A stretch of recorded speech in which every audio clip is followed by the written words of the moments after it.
Hey guys, this is केकेस and अभी आप लोग देख रहे हैं केकेस कंप्यूटर साइंस। और अभी हम लोग कर रहे हैं वेब डिजाइनिंग। और वेब डिजाइनिंग में यूनिट 1 को हम लोग देख रहे थे। और यूनिट 1 में ही अब हम लोग करेंगे यूआरएल के बारे में। उसका जो नेक्स्ट टॉपिक है, इससे पहले हमने क्या किया था, इससे पहले हमने जो भी होस्टिंग के रिलेटेड था वो हमने कंप्लीट कर लिया था। और आगे हम लोग कंटिन्यू करते हैं अब यूआरएल से। जब भी आप यूआरएल सुनते होंगे तो वहाँ पे एक जैसा आप लिंक लिंक कहते होंगे, यूआरएल सेंड कर दो, उसका लिंक सेंड कर दो।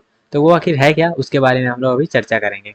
ओके, तो चलिए सर स्टार्ट करते हैं। यूआरएल यूआरएल का जो फुल फॉर्म होता है वो होता है यूनिफॉर्म रिसोर्स लोकेटर। क्या? यूनिफॉर्म रिसोर्स लोकेटर, इसका फुल फॉर्म थोड़ा सा ध्यान रखिएगा। यूआरएल का फुल फॉर्म है uniform resource locator. Is a web address that direct a browser to a specific resource on the internet। जैसे आप कहते हैं कि यूआरएल सेंड कर दो, तो यूआरएल जैसे ही इंटर करते हैं तो सेम उसी लोकेशन पे आप पहुंच जाते हैं जिसका यूआरएल आपको भेजा गया है। Okay, like a web pages image और file, it like a unique identifier for the each online location.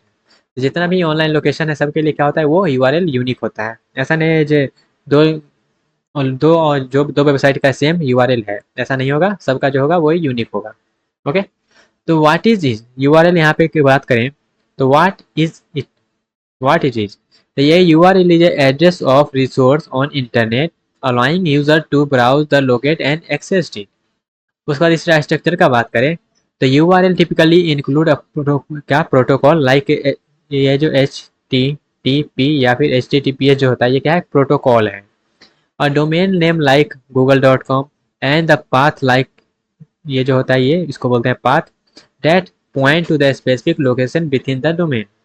जैसे आप देखते होंगे www स्लैश डॉट इस प्रकार से लिखा रहता है, HTTPS से स्लैश। तो वो क्या होता है, वो उसका स्ट्रक्चर है। तो स्ट्रक्चर में क्या क्या रहता है, प्रोटोकॉल रहता है जैसे HTTP हो गया या फिर HTTPS हो गया। उसका डोमेन का नाम रहता है और डोमेन का नाम के बाद उसका पाथ रहता है जो एक स्पेसिफिक लोकेशन को पॉइंट करता है। इसका पर्पस क्या है, तो पर्पस है URL are use to navigate the web by browser address by clicking the link. तो वहाँ पे क्या है, इसका पर्पस यही है जो हम क्या कर पाए, नेविगेट कर पाए एक जो स्पेसिफिक वेब पेजेस है उस पे। एग्जाम्पल की बात करें तो यहाँ पे है URL for Google's home pages is classical example.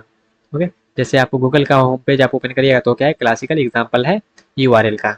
Okay, चलिए बढ़ते हैं। जैसे आप google.com लिखते होंगे ना, तो उसका जो क्लासिक आता है वही क्या है, उसका एग्जाम्पल्स है। तो आप चलिए थोड़ा सा बढ़ते हैं आगे यूआरएल में ही। और एक टर्म है मेरा यहाँ पे MIME। MIME, अब ये क्या चीज़ है, यूआरएल समझ में आ गया, यूआरएल होता है क्या, उसका स्ट्रक्चर समझ में आ गया, उसका पर्पस क्या है वो भी समझ में आ गया, उसका फुल फॉर्म क्या है वो भी समझ में आ गया होगा।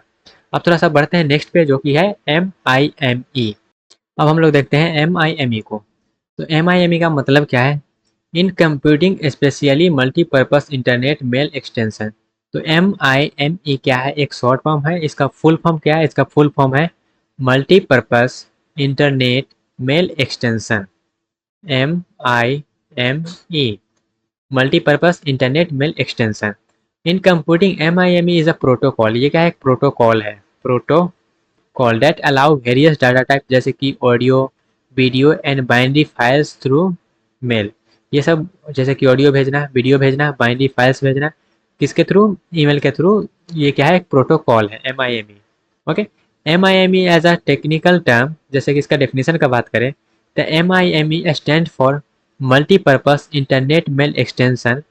It is a standard format for adding non ASCII data like image, videos and attachments to emails। इसका पर्पस क्या है, पर्पस है MIME allow email client and server to recognize the handle different types of data, not just plain text। उसके बाद इसका importance का बात करें तो MIME address the limitation of a simple mail transfer protocol SMTP। Simple mail transfer protocol is handle non textual data. Example का बात करें तो when you send an image और videos file as an attachment in email, MIME use to encode and transmit the data. तो वहाँ पे MIME जो protocol है वो यूज किया जाता है और उसके बाद डाटा को सेंड किया जाता है। Okay, MIME is also use to each other for other internet protocol not just email. तो MIME का और भी बहुत सारा यूज़ होता है, ऐसा नहीं है कि सिर्फ ईमेल में ही ये यूज़ होता है। तो MIME के बारे में थोड़ा सा आपको क्लियर हो गया होगा, थोड़ा बहुत आइडिया लग गया होगा कि क्या ये चीज़ है। और इसमें ये भी पता चल गया होगा कि ये जो इंटरनेट के लिए में यूज़ तो किया जाता है, मेल भेजने के लिए यूज़ तो किया जाता है, लेकिन सिर्फ मेल भेजने के लिए ही यूज़ नहीं किया जाता है, और भी इसका बहुत सारा एप्लीकेशंस हैं। अब हम लोग थोड़ा सा मूव करते हैं, यूआरएल समझ में आ गया, एमआईएमई समझ में आ गया। अब थोड़ा सा हम लोग मूव करते हैं एचटीटीपी प्रोटोकॉल्स में। ओके, और इसको हम लोग करने वाले हैं अपने नेक्स्ट पार्ट में। तो मिलते हैं गाइस अपने नेक्स्ट पार्ट में, तब तक के लिए bye bye, tata, take care and all the best.